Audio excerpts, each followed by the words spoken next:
জামাত শিবির নেতাকর্মীদের সাথে ডক্টর আফহামা খালিদের চমৎকার সম্পর্ক, চমৎকার দৃশ্য। এবং জামাত শিবিরের লোকজন তাদের আমিরের বক্তব্য, জামাত ইসলামের আমিরের বক্তব্যকে ডিফেন্ড করতে যে আফহামা খালিদের ছবিকে ব্যবহার করছেন। সম্পর্ক ভালোভাবে এগিয়ে যাচ্ছে, এটাও ভালো সম্পর্ক একটা আলামত। যেমন আপনারা জানেন যে সাতক্ষীরায় জামাত ইসলামের আমির যে একটা বক্তব্য দিয়েছিল নারীদের পোশাক পর্দা নিয়ে, শতভাগ সঠিক বক্তব্য, কিন্তু চরমনের লোকজন সে বক্তব্য নিয়ে বিভ্রান্তি তৈরি করেছিল। যদিও চরমনে কিছু কিছু লোক বলেছিল যে না, বিভ্রান্তির কিছু নেই, আমির জামাত সঠিক বলেছেন। কিন্তু সিরিজ প্রচারণা চরমনায় শুরু করে দিয়েছিল, হালে পানি পায়নি। চরমনাই একটা ধরা খেয়েছে যে না বুঝে আমির জামাতের বিরুদ্ধে বড় বড় নেতারা পোস্ট দেয়, পরে তো বুঝছে যে আসলে কিছুই না।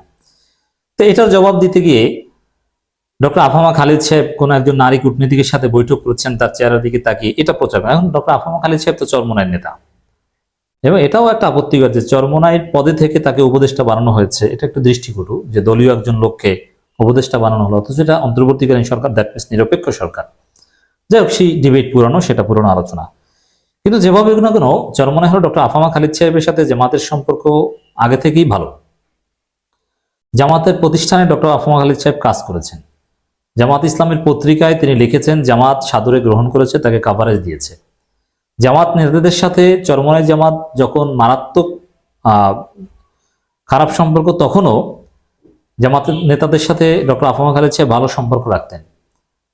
এমনকি আহলে হাদিস, ডক্টর জাকির নায়েক, মাযহাব লামাযহাব ইস্যুতে যে তুমুল ক্যাচাল ছিল বাংলাদেশে, যে ক্যাচালের অন্যতম কেন্দ্রবিন্দু ছিল চরমনাই, সেখানেও কিন্তু জামাতের মধ্যম পন্থাকে অনেকটা অ্যাপ্রিসিয়েট করতেন ডক্টর আফহামা খালিদ সাহেব।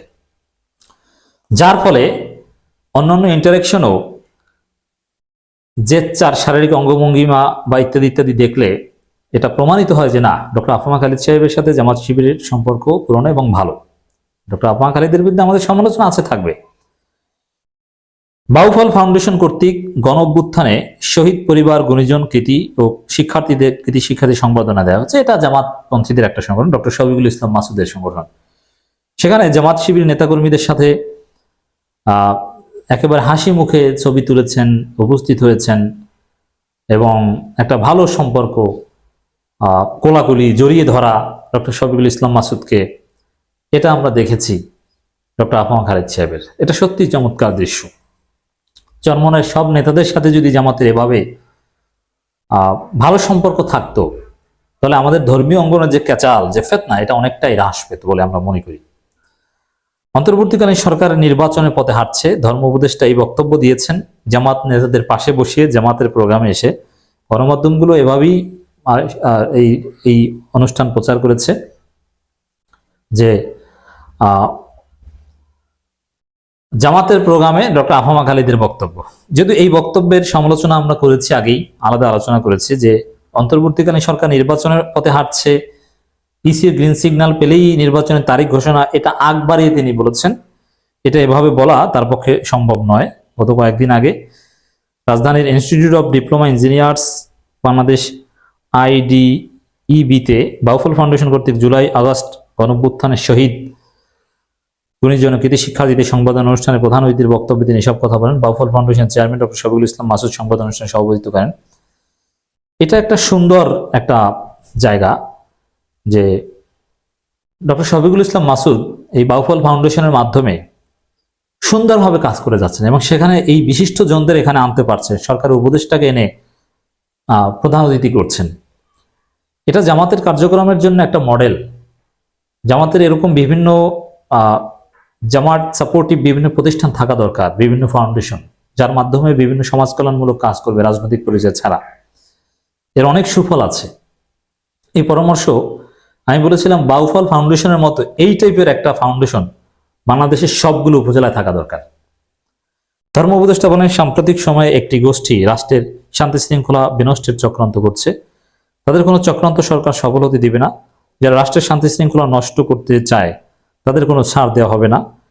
প্রচলিত আইনে তাদেরকে বিচারের মুখোমুখি হতে হবে। অন্তর্বর্তীকালীন সরকার জনগণের সরকার, সুতরাং এই সরকার জনগণের প্রত্যাশা পূরণে কাজ করবে, জনগণের মুখের ভাষা সরকার বুঝে এবং বুঝতে চেষ্টা করবে। যাই হোক, হজের খরচ বিষয়ে তিনি এগুলো বলবেন, নির্বাচনের তারিখ ঘোষণা করবেন, গ্রিন সিগন্যাল, অমুক তমুক, এগুলো আমরা তার মুখ থেকে শুনতে চাই না। তবে হজের খরচ কমানো এবং এই মসজিদ মাদ্রাসা নিয়ে তিনি কথা বলবেন।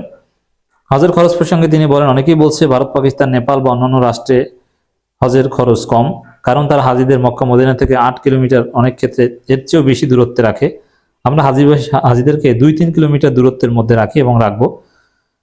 এবছর হজ যাত্রীদের বিমান ভাড়া 1,94,000 টাকা থেকে কমিয়ে 1,47,000 টাকা করা হয়েছে। এরপরও বেসরকারি বিমান ও পর্যটন মন্ত্রণালয়ের উপদেষ্টা সহ সংশ্লিষ্টদের সাথে আলোচনা চলছে বিমান ভাড়া আরো কমানো যায় কিনা আলোচনা করতে। তো হজের খরচ 1 লাখ টাকার উপরে কমিয়েছেন ক্ষেত্রভেদে, 1,10,000 টাকা পর্যন্ত। এটা ডক্টর আফামা খালেদ সাহেবের একটা অসাধারণ অর্জন। ডক্টর আফামা খালেদ সাহেব উপস্থিত কৃতি শিক্ষার্থীদের উদ্দেশ্যে চমৎকার বক্তব্য দেন, নসিহত করেন। 100 জন হতদরিদ্র শিক্ষার্থীদের ধর্ম মন্ত্রণালয়ের পক্ষ থেকে এককালীন বৃত্তি দেওয়া হবে, একথা তিনি বলেছেন। এর মানে বাউফল ফাউন্ডেশন কিভাবে সরকারের সুযোগ সুবিধাও কাজে লাগিয়ে জনগণকে হেল্প করার সুযোগ করছে, বা জনগণের দোরগোড়ায় বা প্রকৃতপক্ষে যারা মার্জিনালাইজ তাদের কাছে বিভিন্ন সেবা পৌঁছে দিচ্ছে। তো এই দৃশ্যটা ভালো লেগেছে। আমরা চাই যে জনগণের জামাত জোট হোক, বা এটা ভিন্ন আলোচনা, জোট আমি ব্যক্তিগতভাবে চাই না, কিন্তু ডক্টর আফামা খালিদ সাহেবের সাথে যেরকম সম্পর্ক, জনগণের সব নেতাদের সাথে জামাতের এরকম সম্পর্ক হোক, অ্যাটলিস্ট ধর্মীয় ক্যাচালটা কমুক।